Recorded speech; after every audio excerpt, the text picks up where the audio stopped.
Hello students, आज हम पढ़ने वाले हैं चैप्टर नंबर 9 चेंजिंग फैमिलीज़ की हिंदी एक्सप्लेनेशन। लेसन स्टार्ट करने से पहले हमें सबसे पहले जानना ज़रूरी है कि फैमिली क्या होता है। फैमिली एक नाउन वर्ड है जिसको अगर हम डिफ़ाइन करें तो हम ऐसे कह सकते हैं एक group of people who genuinely love, trust, care about and look out for each other.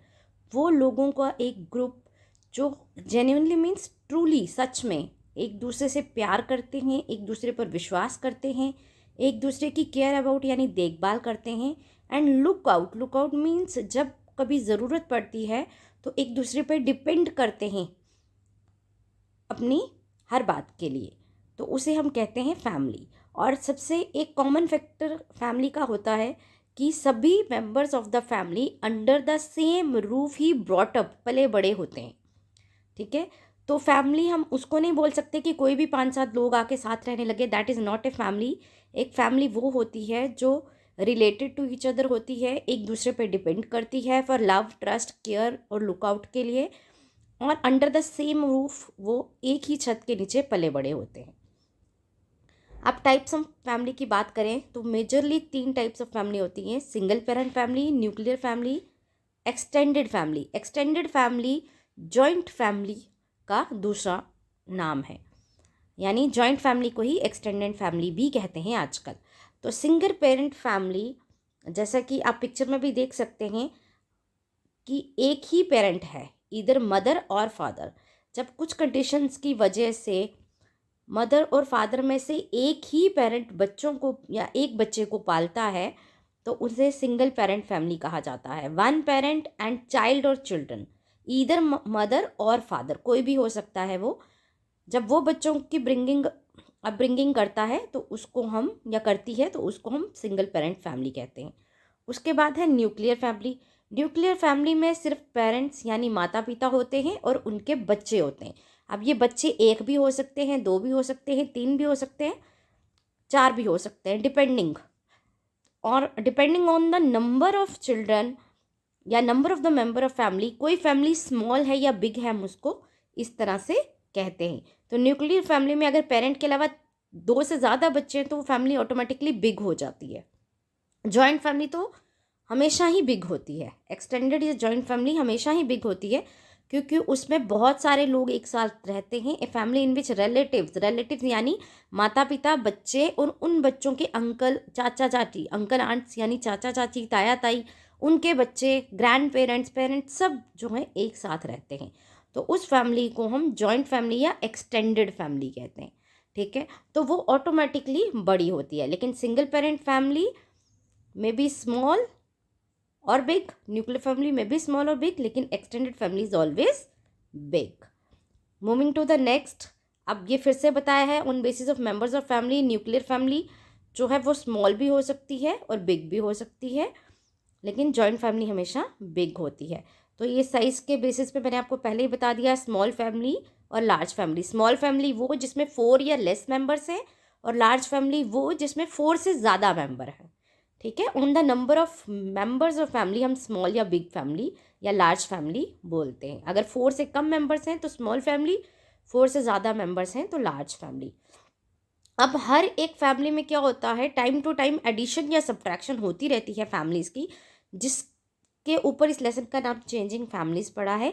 तो अब उसके हम रीजंस पढ़ेंगे। ये जो लेसन है ये 3 स्टोरीज पे बेस्ड है, 3 फैमिलीज़ पे बेस्ड है। पहली है फैमिली नंबर 1। फैमिली नंबर 1 जो है वो निमी की फैमिली है, और निमी की फैमिली बहुत एक्साइटेड है। There is great excitement in Nimi's family.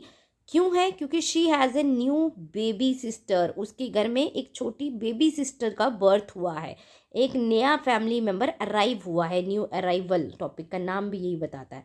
अब आगे हम पिक्चर्स में देखें तो ये निमी की फैमिली है, उसकी दादी माँ, उसके पिताजी और निमी खुद जो ये हॉस्पिटल जा रही हैं। प्लस का साइन हॉस्पिटल को इंडिकेट करता है, जहाँ से एक मदर और सन ऑलरेडी बाहर आ रहे हैं बिकॉज सन की जो आर्म है उस इंजर्ड हो गई है, तो वो उसका आफ्टर ट्रीटमेंट बाहर आ रहे हैं, और इसी रास्ते से ये हॉस्पिटल के अंदर जा रहे हैं। अब ये हॉस्पिटल के अंदर पहुँच गए हैं जहाँ पे निमी की मदर है और उसकी ये जो न्यू बेबी सिस्टर बॉर्न हुई है। अब उसके फादर और ग्रैंड मदर यहाँ पे हैं, उसकी दादी माँ यहाँ पे है।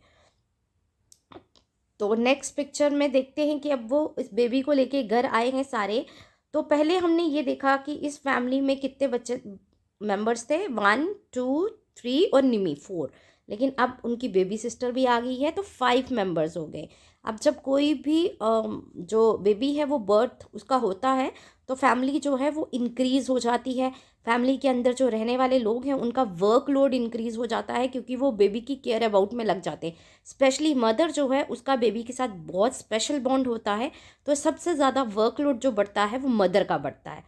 ठीक है, मदर की लाइफ में बहुत ज़्यादा चेंजेस होते हैं after the arrival of baby in the house. और निमी का भी जो अब टाइम है वो उसके साथ बीतेगा।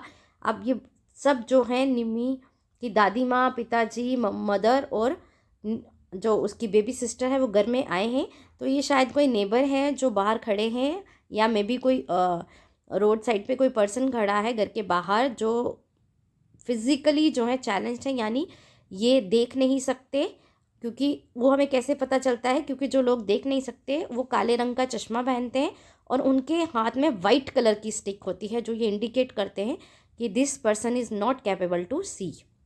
ठीक है, तो अब ये हमने पढ़ा फैमिली नंबर 1 के बारे में जो थी निमी की फैमिली।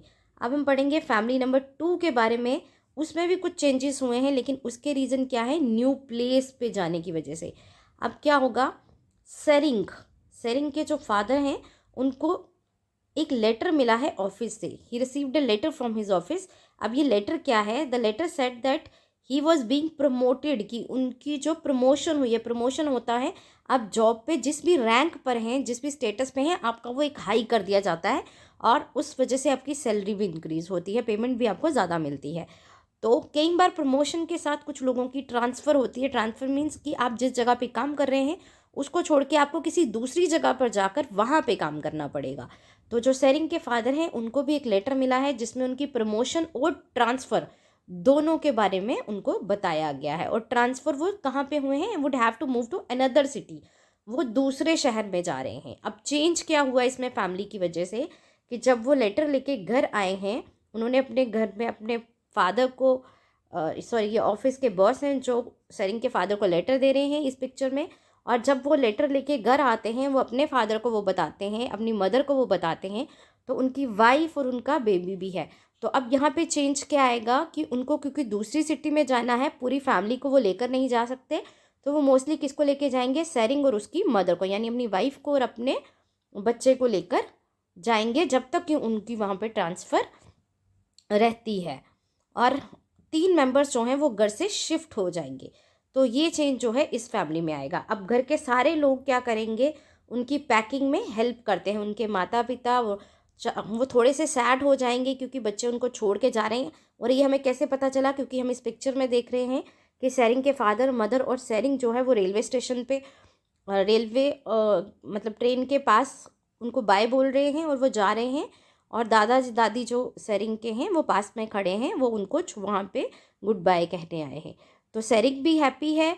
सेरिंग के फादर और मदर की मिक्स्ड फीलिंग्स हैं बिकॉज वो नई जगह पे जा रहे हैं, उसकी खुशी है, लेकिन वो घर छोड़ के जा रहे हैं इसलिए उनको नई जगह पे नई प्रॉब्लम फेस करनी पड़ सकती हैं। और प्रमोशन भी मिली है तो उसकी हैप्पीनेस भी इनको है। तो अब नेक्स्ट फैमिली जो फैमिली नंबर 3 है, इस फैमिली में भी क्या चेंजेस हुए हैं। इस फैमिली में एक वेडिंग है, it's a wedding. There is great joy Nazli home today. अब नाजली की फैमिली की बात हो रही है कि वहाँ पे बहुत ही ज़्यादा खुशी का माहौल है। क्यों? क्योंकि हर एल्डर कज़न ब्रदर, उसका बड़ा कज़न कज़न होता है, कज़न ब्रदर होता है आपके चाचा का बेटा, आपके ताए का बेटा, आपके मामा का बेटा, आपकी बुआ का बेटा, कोई भी आपके रिलेटिव्स में जो आपका भाई लगता है लेकिन आपकी मदर बायोलॉजिकल ब्रदर नहीं है, आपकी मदर का बेटा नहीं है, वो आपका कज़न होता है, कज़न ब्रदर होता है। उसकी शादी हो रही है, इज़ गेटिंग मैरिड। तो अब उसकी फैमिली में क्या चेंज होगा कि उन ब्रदर की शादी है, यानी वो ब्राइड ग्रूम है, दूल्हा है, दूल्हे को ब्राइड ग्रूम कहते हैं। तो शादी के बाद वो एक नई फैमिली मेम्बर को लेके आएंगे अपने घर में जो दुल्हन होगी, जिसको ब्राइड बोलते हैं। तो उनकी भाई भैया की जब शादी होगी तो उनके एक नई दुल्हन जो है घर में आएगी और एक नया फैमिली मेम्बर एडअप हो जाएगा।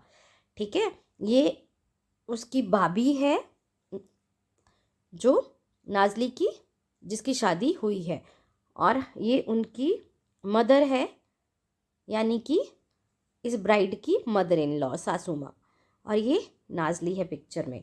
अब यहाँ पे भी क्या होता है, जब नए दुल्हा दुल्हन जो हैं, जब उनकी शादी होती है तो घर में एक मेंबर इंक्रीज़ हो जाता है और घर के सारे मेंबर्स जो हैं वो उसके साथ एडजस्ट करते हैं। लेकिन जो नई मेंबर है, नई दुल्हन है, उसको सबसे ज़्यादा एडजस्ट करना पड़ता है घर में रहने के लिए। तो ये एक म्यूचुअल बॉन्ड होता है और एक हैप्पीनेस का बॉन्ड होता है, जिसको शेयर करके ही लाइफ जो है वो आगे बढ़ती है। तो अब क्योंकि नई ब्राइड आई है तो घर के सभी मेंबर्स का जो एक एक्सपेक्टेशंस है वो उसके साथ हो जाती है, वो घर के कामों को अब शेयर करती है, तो वर्कलोड जो है सबका कम हो जाता है। अब अगर हम बात कर रहे हैं रीजंस ऑफ द चेंजेस की, तो हमने अभी पढ़ा कि निमी की फैमिली में रीज़न क्या था, अराइवल ऑफ बेबी सिस्टर, ठीक है, arrival of baby sister. Tsering की फैमिली में क्या रीज़न था, that his father has been promoted and transferred. और नाजली की फैमिली में क्या था कि हर एल्डर कज़न गॉट मैरिड, ठीक है, तो एक उसकी नई भाभी आई। अब कहते हैं और भी इनके अलावा बहुत सारे चेंजेस हो सकते हैं, फैमिली में एडिशन या सब्ट्रैक्शन हो सकती है। तो वो कैसे होगी, जब किसी फैमिली मेम्बर की या तो डेथ हो जाएगी, ठीक है, उस टाइम पे भी जो है वो फैमिलीज़ में चेंजेस होते हैं, या कोई घर का मेंबर स्टडी पर्पस के लिए बाहर चला जाता है, तो भी घर में एडिशन या सब्ट्रैक्शन फैमिली में होते हैं। अब एक टॉपिक जो इस लेसन में एसोसिएटेड है कि देयर आर मैनी गर्ल्स, बहुत सारी लड़कियां होती हैं, who get married before they are 18 years old, जिनकी शादी जो है 18 ईयर्स से पहले ही हो जाती है।